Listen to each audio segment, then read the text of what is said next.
Olá, galera, tudo bem? Então, você que está aí sentado na sua cadeirinha aí, né, na frente do computador, fique à vontade, aproveita mais uma aula do Biologia OK?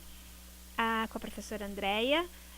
Antes de eu começar a aula, eu quero muito pedir para vocês se inscreverem no canal, né? Para você que está aí me escutando, se inscreva no canal. Não deixe de deixar um like. Se não gostar, tudo bem deixar um like negativo, mas é lógico que eu prefiro aquele positivo, beleza?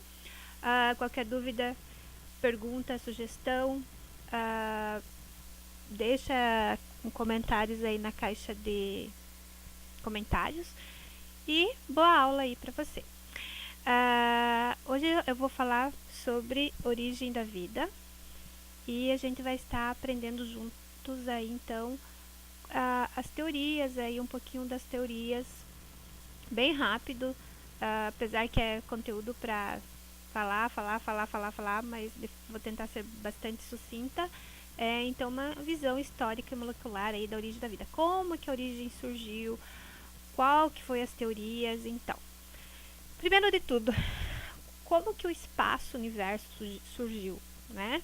Como que toda a matéria que nos rodeia surgiu. Então, como que a Terra surgiu, o universo surgiu, os planetas surgiram, a matéria, toda aquela matéria, aqueles elementos químicos que vocês estudam aí nas aulas de química, tudo aquilo então surgiu quando, né? Então tem várias teorias aí, né? Mas a teoria criacionista, que é aquela que a gente aprende, né, na Bíblia, diz que tudo isso surgiu quando Deus criou, certo? Mas não sou eu que vou dizer que isso está errado. A gente tem muita coisa ainda da ciência, da biologia que tem para ser descoberto. Cada dia é uma nova descoberta.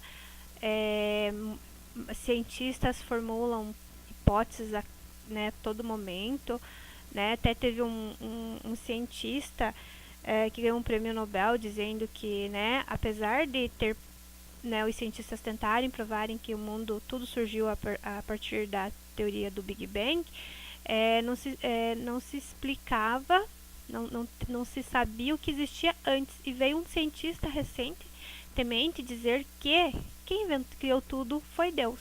Então ele tentou unir as teorias que nós vamos estudar agora, que é a evolucionista e a criacionista. Então, criacionista, voltando um pouquinho, é aquela onde se diz que Deus criou tudo, toda a matéria, os seres vivos, né?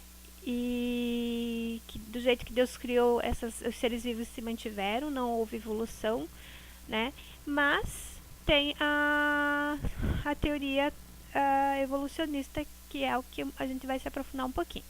Então, os cientistas acreditam que entre 10 a 20 milhões de anos atrás houve uma poderosa explosão, né, o Big Bang, onde toda a matéria do universo, que estava altamente condensada, começou a se expandir com rapidez. E até hoje, né, os cientistas defendem que o universo está em expansão. Eventualmente, nuvens de matéria se aglomeravam-se por atração gravitacional, formando galáxias, grandes grupos de centenas de bilhões de estrelas. Nosso planeta, inclusive, foi assim que surgiu, né? Poeiras, meteoros, meteoritos, né? Toda aquela sujeira espacial, né, ocorrida da explosão, foi se atraindo, né? Se atraindo e formou nosso planeta, né? Que é o nosso planeta Terra. E assim também os demais. Então, isso ocorreu há cerca de 10 a 20 bilhões de anos atrás.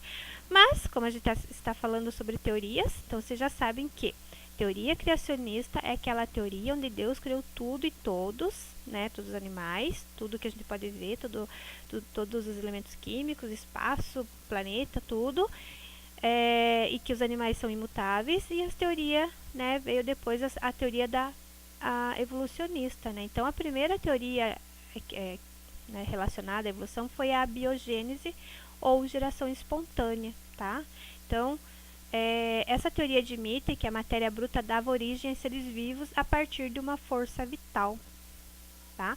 Então, dizia-se que tinha uma força vital ali que daria origem, né, aos seres vivos, tá?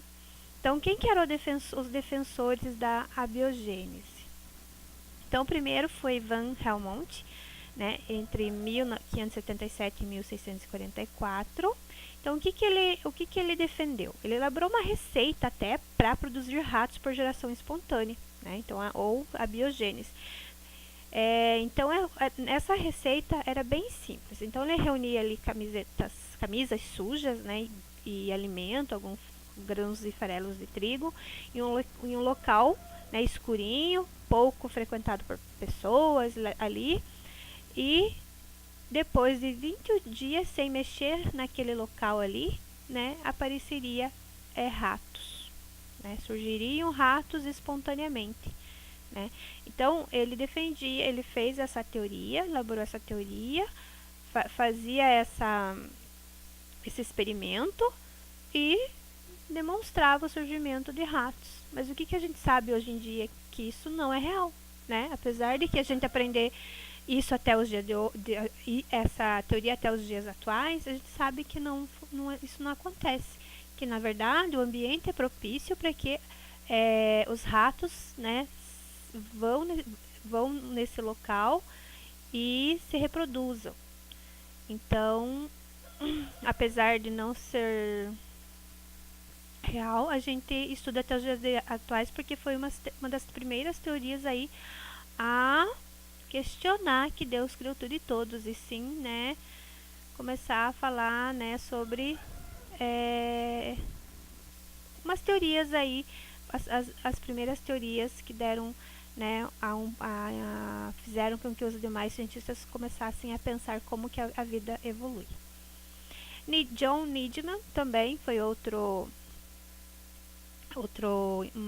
cientista importante aí que colocou que entre 1713 e 1781 foi a época que ele viveu, né? Ele colocou, né, fez um experimento da mesma forma que o Van Helmont. Ele colocou caldo nutritivo em diversos frascos, né?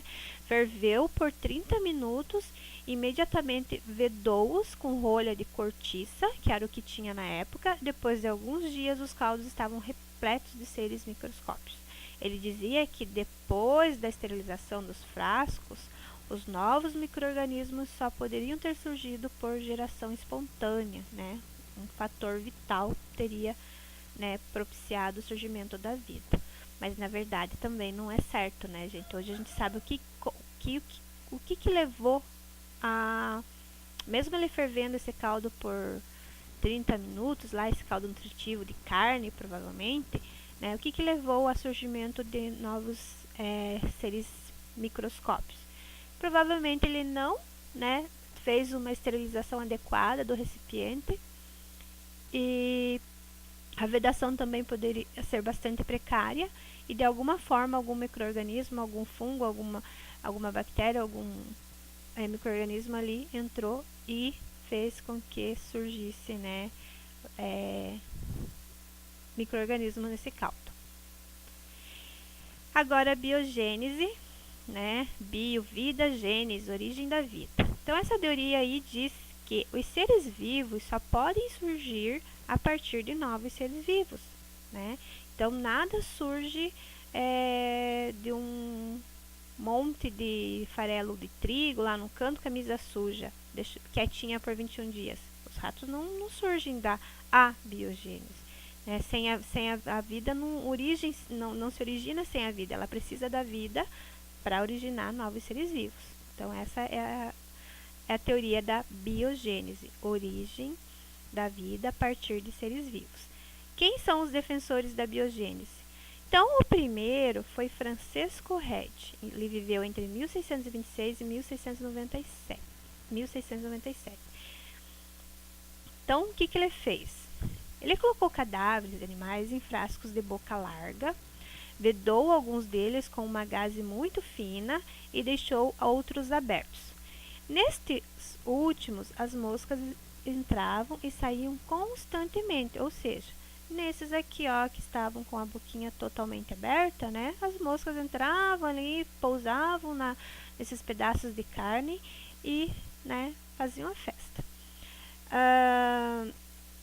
Enquanto naqueles cobertos com gás, né, é, nada, também poderiam